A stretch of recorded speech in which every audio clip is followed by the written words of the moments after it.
Welcome friends. পশ্চিমবঙ্গে বিধানসভা ভোটের জন্য অলরেডি আপনারা যারা অ্যাপয়েন্টমেন্ট লেটার পেয়েছেন ভোটের ডিউটির জন্য, দেখবেন আপনাদেরকে অ্যাপয়েন্টমেন্ট লেটারের সাথে দুটি করে ফর্ম দেওয়া হচ্ছে, একটি ফর্ম 12 একটি ফর্ম 12A।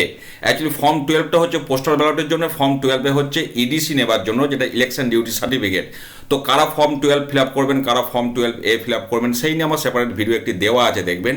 এবার আজকে এই ভিডিওতে আমি কীভাবে আপনারা ফর্ম 12 ফিল আপ করে যেদিন ট্রেনিংয়ে যাবেন সেদিন জমা দিতে হবে এগুলি, তো জাস্ট আমি একটু ছোট্ট করে শেয়ার করছি, 2 মিনিট দেখুন ভিডিওটা, তাহলে বিষয়টা বুঝে যাবেন।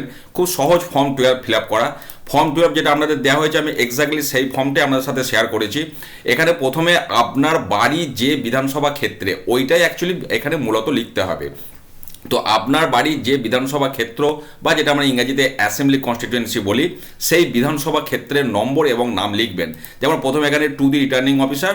এবার ধরুন আপনার বাড়ি 277 দুর্গাপুর পশ্চিম বিধানসভা ক্ষেত্রের মধ্যে অন্তর্গত, তাহলে এখানে সেটা লিখলেন। তারপরে I intend to cast my vote by post at the ensuing election to the legislative assembly from the, বলে আবার অ্যাসেম্বলি কনস্টিটিউয়েন্সি, তাহলে আপনার ওই একই যে বিধানসভা ক্ষেত্রে আপনার বাড়ি। এরপরে এখন দেখবেন অলরেডি ইলেকট্রাল রোল পাবলিশড হয়ে গিয়েছে, আপনার ইলেকশন কমিশনের ওয়েবসাইট থেকে আপনারা অনেকেই দেখেছেন, কারণ এর আগে PP2 PP1 ফিল আপ করতে হয়েছে। তো আপনার ওই ইলেকট্রাল রোলে যেটা সিরিয়াল নাম্বার এবং যেটা পার্ট নম্বর, সেটা এখানে পুট করতে হবে। তো আমি এখানে লিখবেন my name is entered at serial number.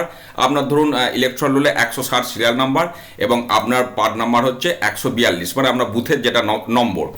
On the electoral roll for, বলে আবার সেই একই অ্যাসেম্বলি কনস্টিটিউয়েন্সি 277 দুর্গাপুর পশ্চিম দিয়ে আপনার এখানে সই করে দেবেন।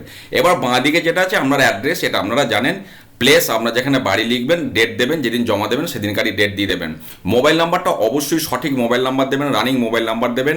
আর অ্যাড্রেসটা ডিটেলসে লিখবেন, কারণ ওই অ্যাড্রেসে আপনার পোস্টাল ব্যালটটা আসবে। পোস্টাল ব্যালট যে খামের মধ্যে ভরা থাকে এবং স্পিড পোস্টে আসে, সেটা এই ধরনের দেখতে পাচ্ছেন, speed post, election urgent, postal ballot paper.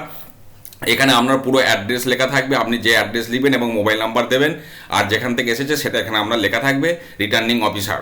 তো এই খামের মধ্যে থাকবে। এবার পোস্টাল ব্যালট কীভাবে ফিল আপ করবেন, পোস্টাল ব্যালটের ভোট কীভাবে দেবেন, সেই নিয়ে আমি পরে ভিডিও দেবো, কারণ এটা এখন দেরি আছে।